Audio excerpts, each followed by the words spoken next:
Thank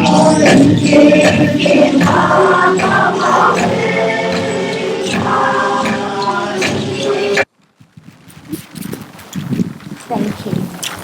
I'm nervous.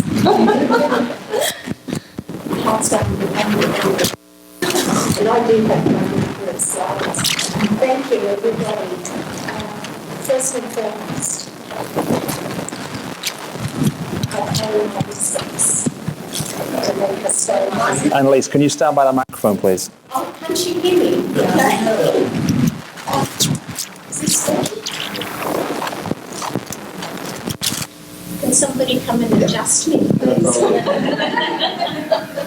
Might have just accidentally. We're friends, we go back. Okay, go right ahead. Can everyone hear me? Oh, brilliant. Thank you. Hello, everybody. Richard, thank you so much for that really warm welcome.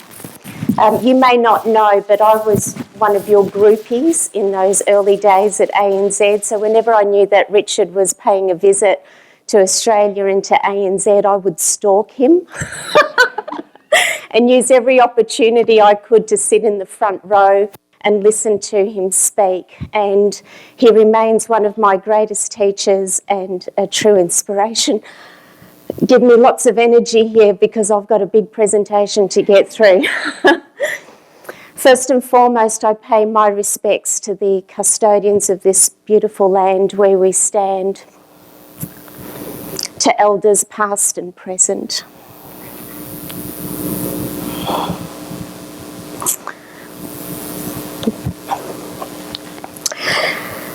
And I'd really like to thank the Barrett's team for inviting us here today. And as I was putting together the script for today, I remembered the first time I met Phil.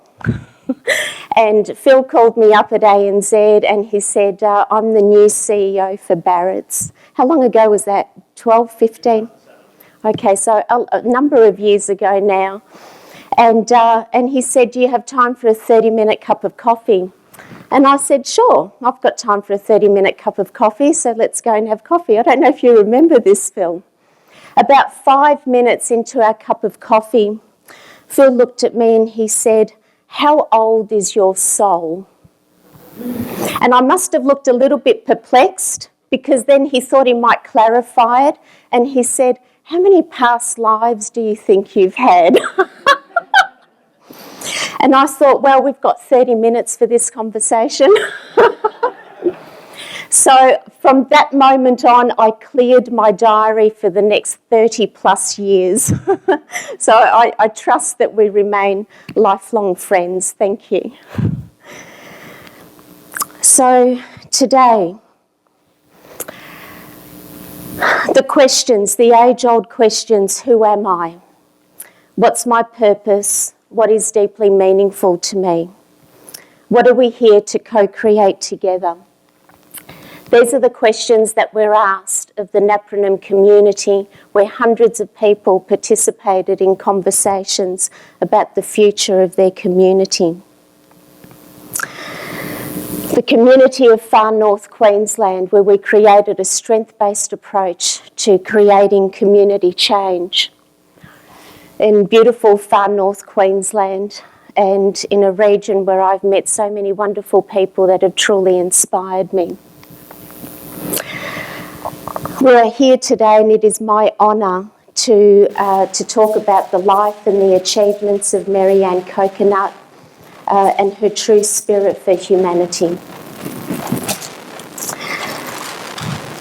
Before I say too much more about Maryann and her amazing spirit, I would like to acknowledge Maryann and also Moira Boson, who is here with us. And Moira is a Thanikwith elder in her own right.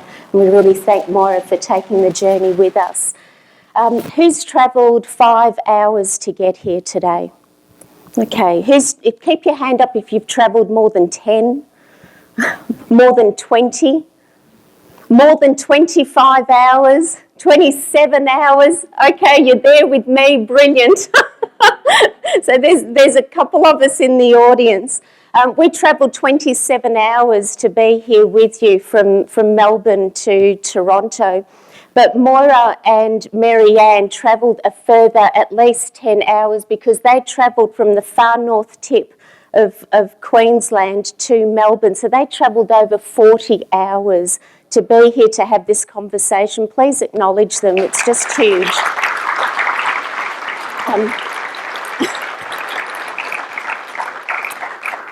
About 1 hour into our flight from Melbourne to LA, which is about a 14-hour flight, Maryann said to me, "Are we nearly there, dear?" And I thought, this isn't going to go well.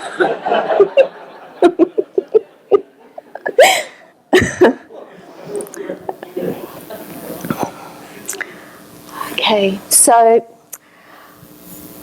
so thank you. Just allow me to recenter myself. Take a breath with me. Thank you. This is Maryann's beautiful country. Her country is Luang from her father's side, and this is Elder Stephen Hall, who is collecting water from a sacred site for a blessing ceremony, and he is Maryann's cousin. This is Quokkanum from Maryann's mother's side, and it's really interesting because I didn't actually have a picture of Quokkanum, and we really wanted to share with you that part of Maryann's homeland. And so I asked Maryann if she had a picture, and she didn't have one. I didn't have one. We called the local historian, Jeff Wharton, and asked him if he had a picture, and he didn't have one. And then Jeff rang me back and he said, "Annalise, you've actually got the picture of Quokkanum." And I said, "How can I have that when I've only just learned how to pronounce Quokkanum and I didn't know where it was?" And he said, "It's on your Facebook page." And I had a look, and there it was. And this is a picture that I snapped from the aeroplane. And how could I have possibly snapped that particular section of land? The world of synchronicity and to hear the ancestors talking to us even at that level to say, take that picture, take it now because you're going to need it at the Barrett's conference in Toronto.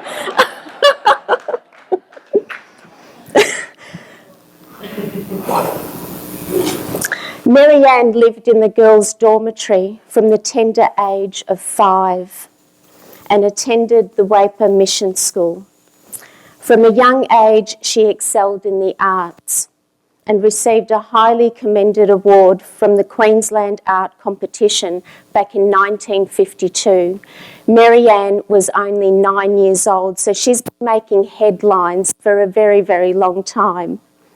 She became a teacher's aide in 1957 and continued to take an active interest in education, completing her Bachelor of Community Management from Macquarie University. Maryann studied theology in the Northern Territory, and she is a committed Christian. And what strikes me the most about Maryann's Christianity is that she doesn't just talk it, she actually lives it. Maryann is a woman of presence. She's a woman of grace. And when Maryann enters a room, she doesn't need to speak to be heard. And I've witnessed Maryann silence an entire room just by being present. And there are very few people that personally that I have met that have that presence of that alignment, that body and soul.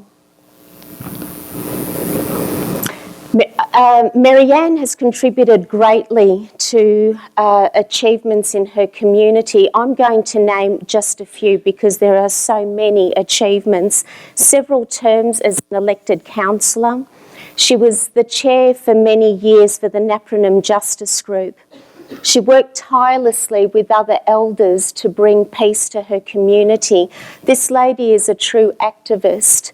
Back in the 1990s, she started, along with other elders of the community, the first women's shelter as a fight against domestic violence and taking to the streets with placards. The domestic violence demonstration was so successful that men joined the demonstration also and said, we want to all be part of this. So this became a collective community response to domestic violence. She is passionate about her traditional culture, her responsibilities as an esteemed Thanakwith elder. I met Maryann back in 2011 when the Napranum Council invited me to come and establish a visionary plan for the community. And from the outset, my conversation of ownership and self-determination really struck a chord with Maryann, and we forged a very special relationship. And you see here are members of the community, of government, service providers, all of us working together. Our program was called Whole of Community Change, and at the heart centre of Whole of Community Change is cohesion, is collaboration, is all of us working together towards a common cause. And that's what we were able to create through this process. This is Elder Richard Barclay, who created a vision of the future of Napranum through art. And you can see there's a school, there's a shop, there's new roads, a council office, a library. And this was Stephen's dream. Many of these goals have been achieved. What was at the heart centre of this community plan was ownership and self-determination, to have a sense of heart, to have a sense of purpose, integrity, hope for our future generations. These were the conversations that were had when the community was asked, who am I, what do I stand for, and what are we here to create together? We established our community values of engagement, ownership, accountability, fairness, and working together using the 7 levels.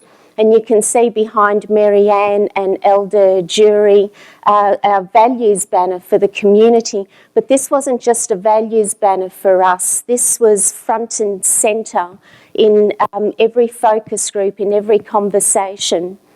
Right across the community, people knew, they understood what these values were because it was theirs. They created this. So my role was to come in with a blank canvas to ask those heartfelt questions of who are we and what are we here to create together. And the community had full ownership of this process. You can see a lot of excited people as we started to establish our vision and our values for the community.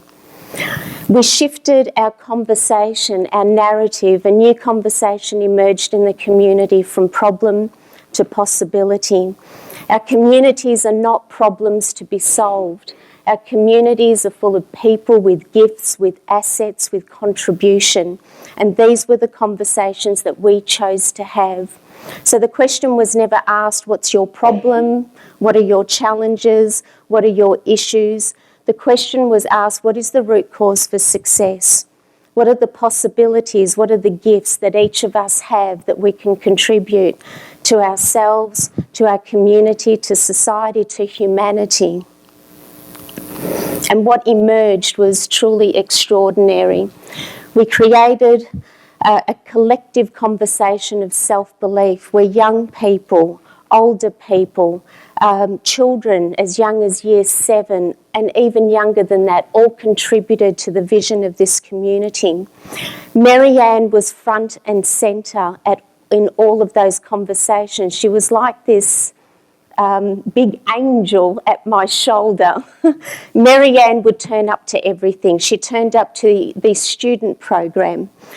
She came with us out on country. We took the children out on country where Maryann and other elders shared stories about totems, about culture, about identity.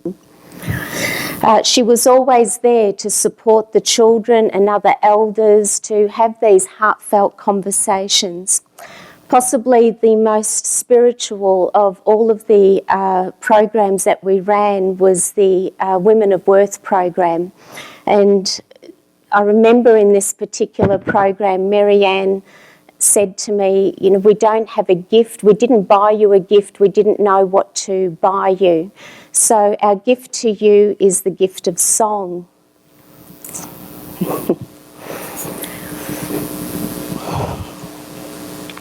And so they sang to me and to my dear friend and co-facilitator, Chrissy, and they sang in language, and I don't exactly know what they said.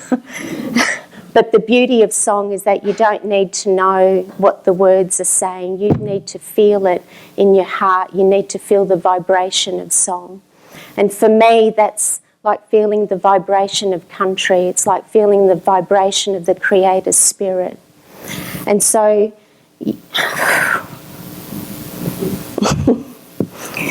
And so this lady touched me very, very deeply through that process, and our hearts connected.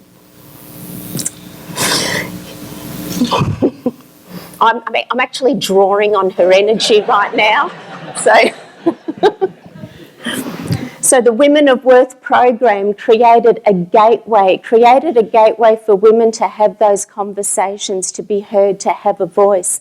But these are conversations that were being had across every sector of the community within a very short space of time. Hundreds of people were having these conversations.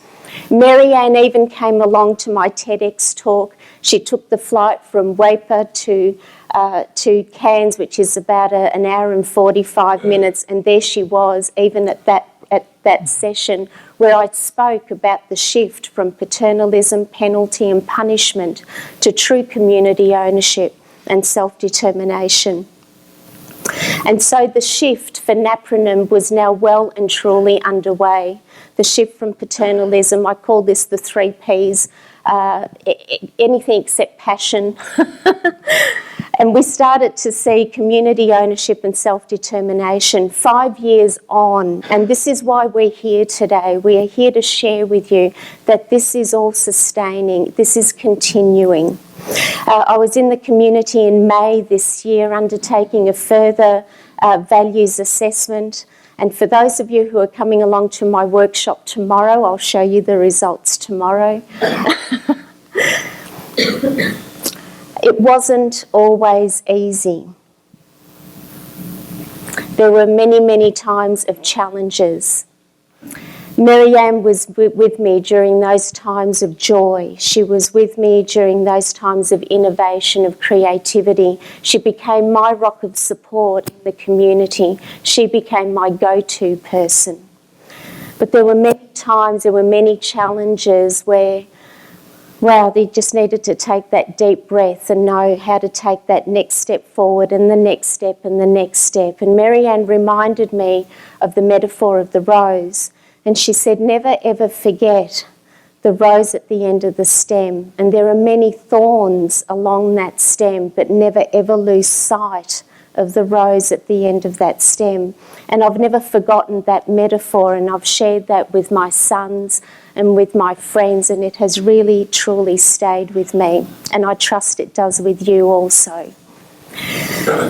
As the Napranum plan continued to evolve, we started to see significant changes. We saw and we called this an epic supermarket opening, because this was the first time in 15 years that people of Napranum were able to buy groceries from within their own community. Most of their infrastructure had been stripped away. The first time in 15 years, and I was asked to come and speak at that event. We saw the opening of the library, which is named after Maryann, and truly an honour. And I was there for that opening also. And prior to the opening and then after the opening, the number of children that turned up to knock on the door because they wanted the library door opened, and it's always busy. It's there as a space of learning, and it was one of Maryann's very special dreams. We saw 60% increase in employment. We saw 40% increase in community-owned infrastructure. This all happened within a very, very short space of time. Town signage, new roads, daycare centre, a refurbished town hall. The list continues. Community-owned housing. This was huge. Our first commercial joint venture, which is now 100% owned by the community. So this is Aboriginal people designing their own homes and building their own homes. The War Memorial, which was such an important event for the people of Napranum to remember their fallen soldiers. We see a new civic centre.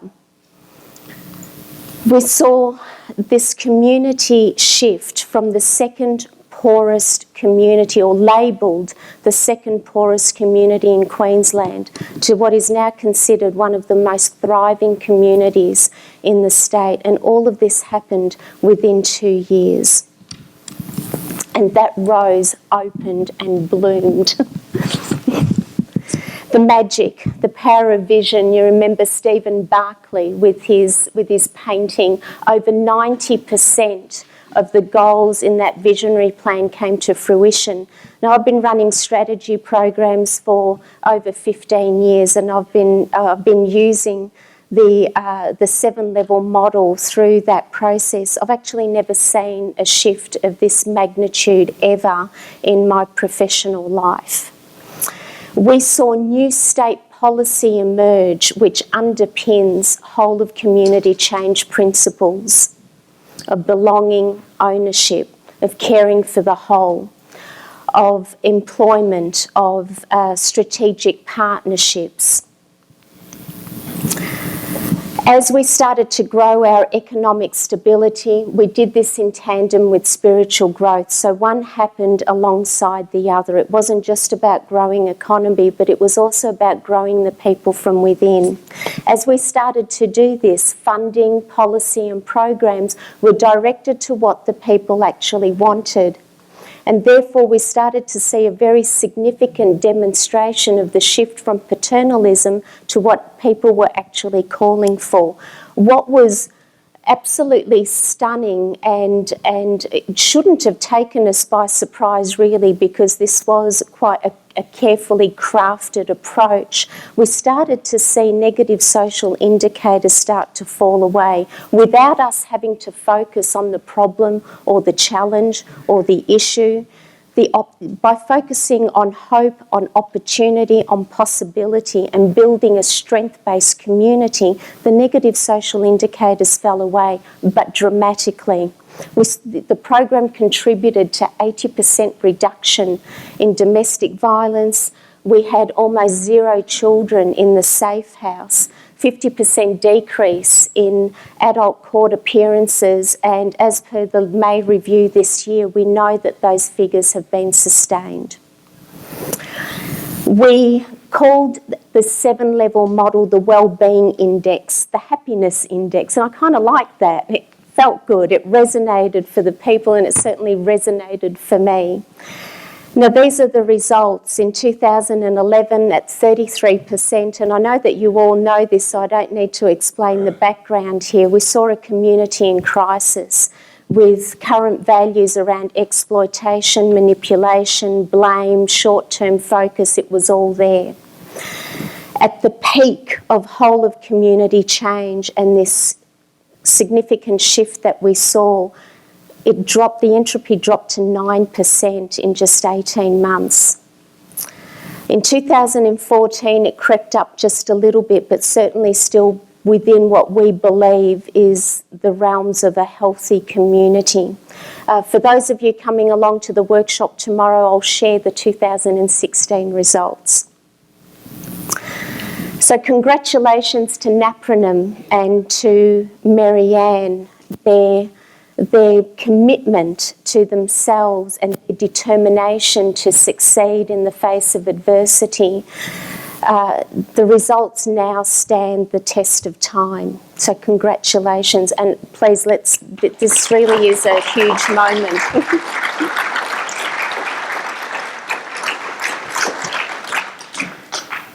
In 2014, I was taken out to Bochat country, and this is just a place that connects me so deeply, and what I feel when I step onto that country is quite indescribable.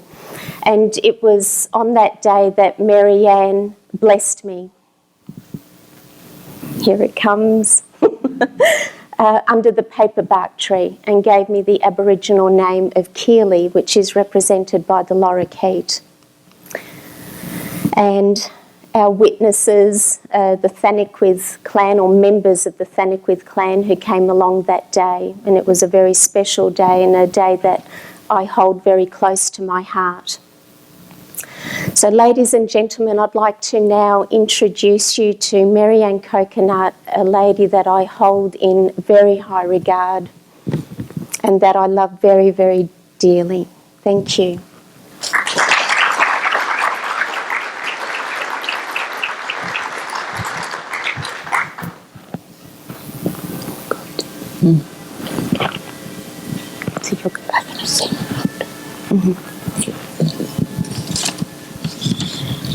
This is my speech. Yeah.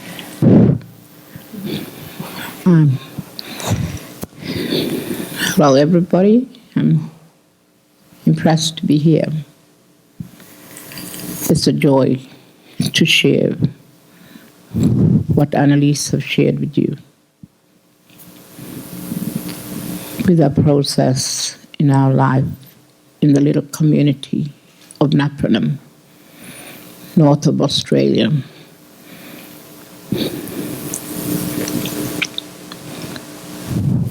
This is the speech that I have prepared. We come today as one people, and we give our respect to the caretakers of this ancient land on which we stand. We acknowledge the wisdom and the culture of the kind of the land and of its people. Our community in Maryann is one strong spirit of support and hope to the future.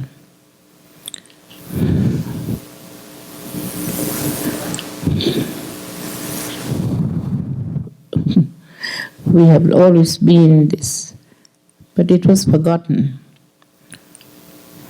Now our people have taken ownership of the lives and the future of the possibilities are endless.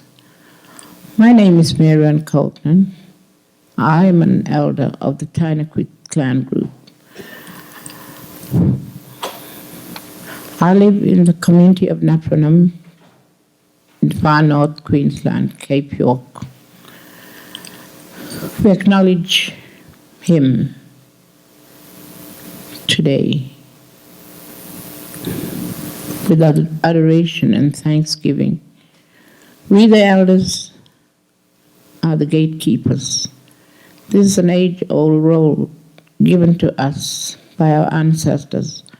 Our knowledge and wisdom of our country is still strong and will remain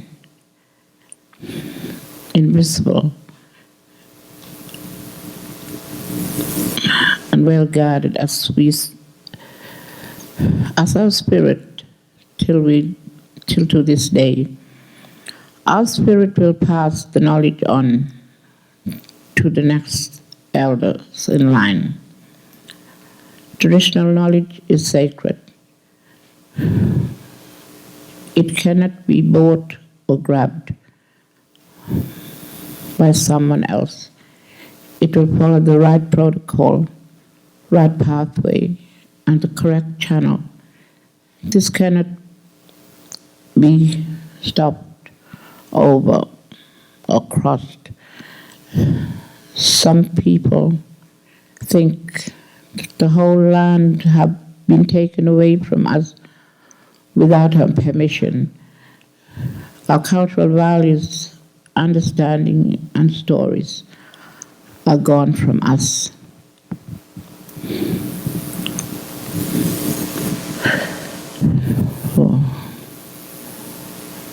I say no to this because sacredness and the wisdom, the spirit, the values that are built with us and visible to our relationship ongoing.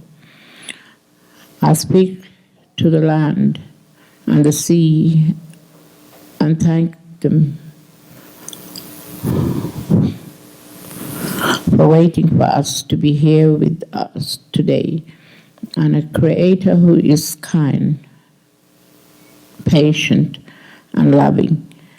We are honored here today to be sharing our positive story as we show the spirit what Indigenous Australian communities are with.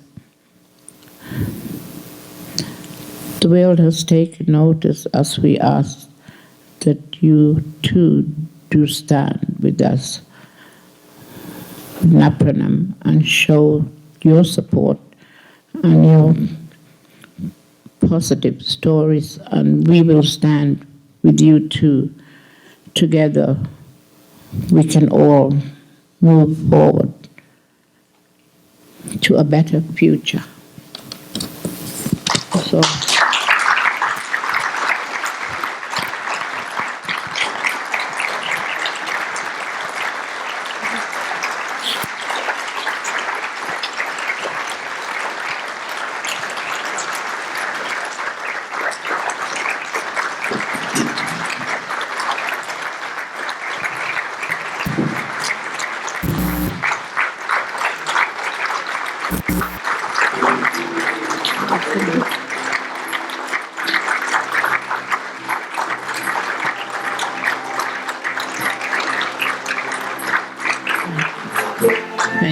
thank you. Just sing. Now I have a song for you, and I hope I won't crack the glasses. I will sing in my language and then in English. It's a spiritual song. So we'll start with English. Yeah. Into thy presence we come, not by the works we have done, but by the grace and the grace alone. Into thy presence we come, mind we could unite. Kanam ge nangangap, mind we kunje trukana namkar, mind we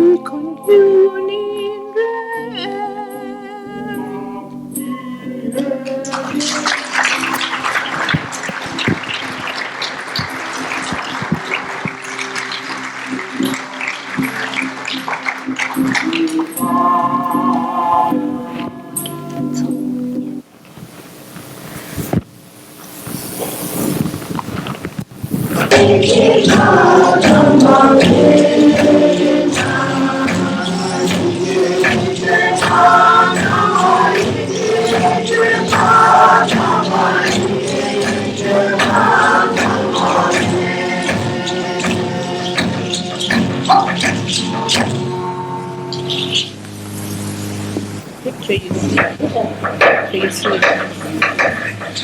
above my camera.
Have food in the camp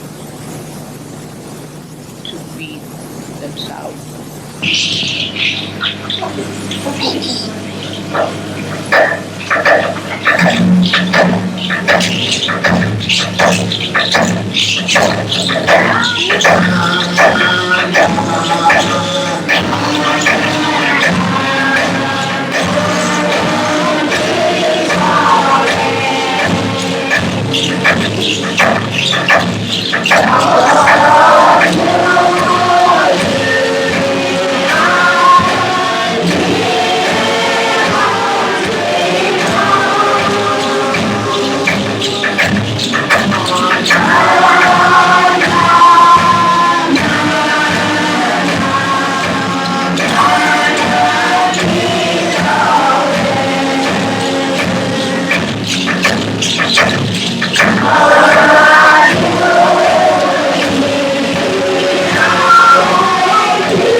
This is one of our elders.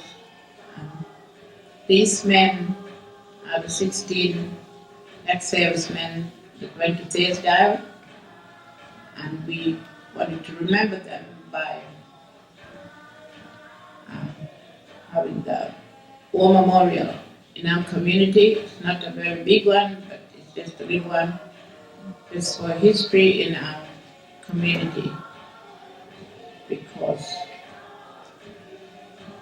in the war memorial there's always a propeller, and it's a propeller from one of the aircraft that went down and crashed at the place called Darton Point.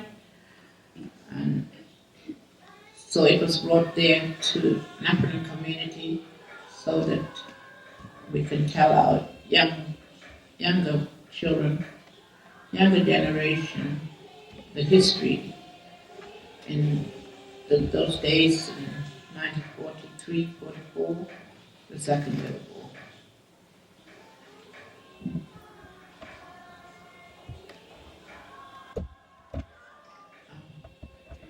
This was one of this boat is the Janet Thompson.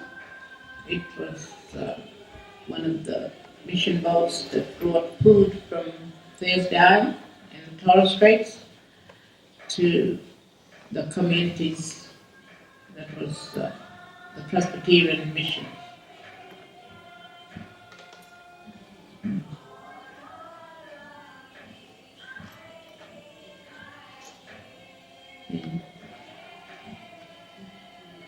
This is a long lost great-grandfather. He left the mission a long time ago. In those days, during the war, when our Aboriginal men wanted to join the army,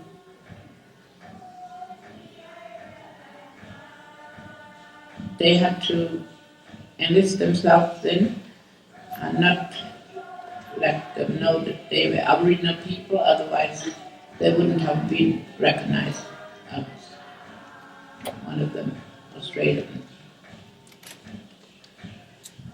Yeah.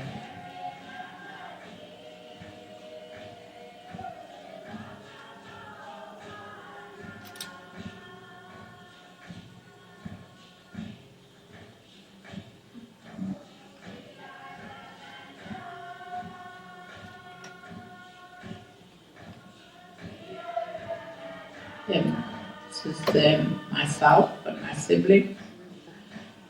They all, and I've got grey hair and my sisters are all grown up women now. My brother.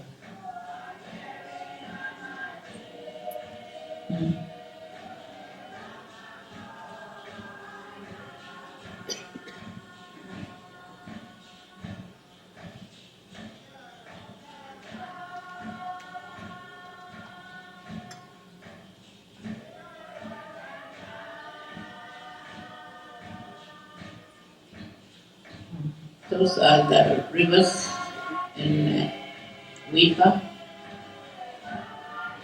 The rivers are named after the first missionaries that came to establish the mission in our country.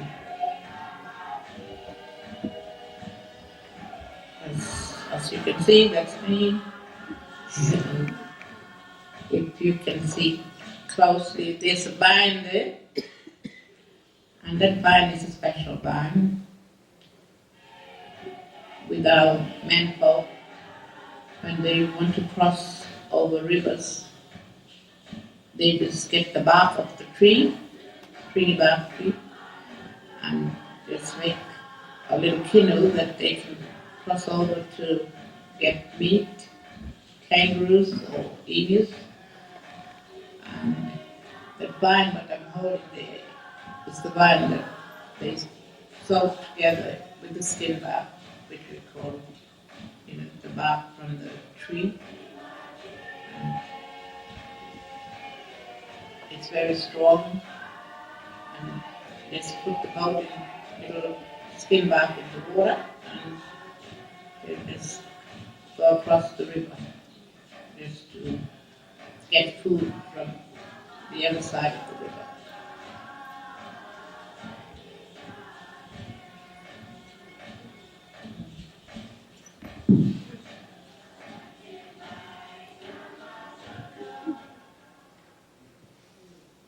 Okay, so we're coming to a close for our presentation. Planned for 2017, the community of Macquarie continues to grow. A $1.2 million boat ramp upgrade is on schedule. A $4.4 million upgrade at the waterfront. Cultural grounds upgrade is also in the plan, and this is against Elder Stephen Hall, who believes in the value of connection to culture, and he also asks you to stand with Macronym and share his story and support. Refurbishment of the PCYC, which is a children's activity centre, and this is Roy Shepperton, who was the mayor at the time that whole community change was actually introduced into the community. He continues to be a strong figurehead in the community, and he believes it takes a community to raise a child. And so my message to everybody here today is that it takes a community to build a community. It has to be something that grows from the inside, from each of us, then to our community, to society, to humanity, but it has to start with us and within the community. And so the ripple effect across Macronym is well and truly underway. The ripple effect of creating a values-based community, it's real, it works. This is our message to you, is that this is absolutely possible. And the shift, that real shift never really has an ending. It impacts us for life. And a beautiful quote that Maryann shared with me a little while ago is that this ripple effect that took hold of the community was something that was so special.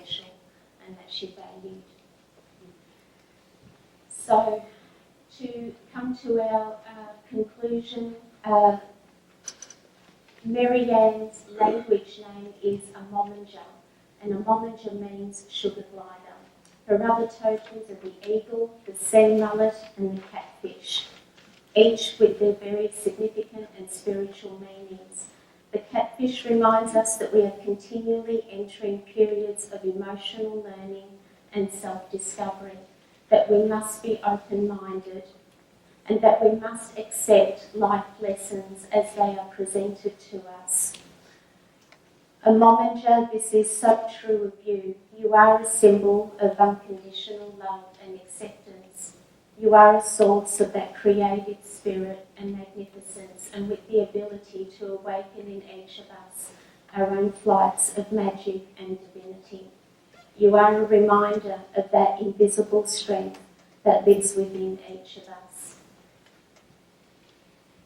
For me, a Mominger, you represent the potential of the human spirit, and I feel humbled and blessed that you have accepted me as one of your own.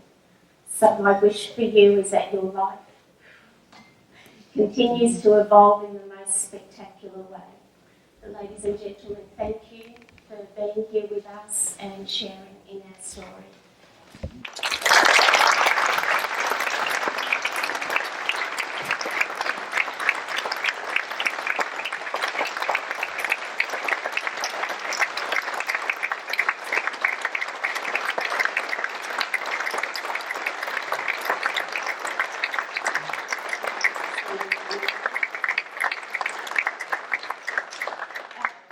Maryann is going to sing a final song for you as we finish up the session. I think I better move off. Yeah, this song is special because it will be about when I leave your country, I'm going back to Australia. It's about a journey. So as I travel on this journey, and when I look back, I leave behind the country that, that's I left behind. And with sadness, I look forward, but I turn around and I say, leave your country. We have come to know each other. A smile and nod is something that always represents how we feel about each other, with the love that we have in our heart for each other. So this song is special, and as I sing it, I like you to think that we're probably going over the waters back to Australia. Okay. Lengiva Wingorochi Lengi Vili Kananga Lengiva Wingorochi Lengi Vili Kananga Konora Bepenjele Konoluli Langiali Geti Inrono Betine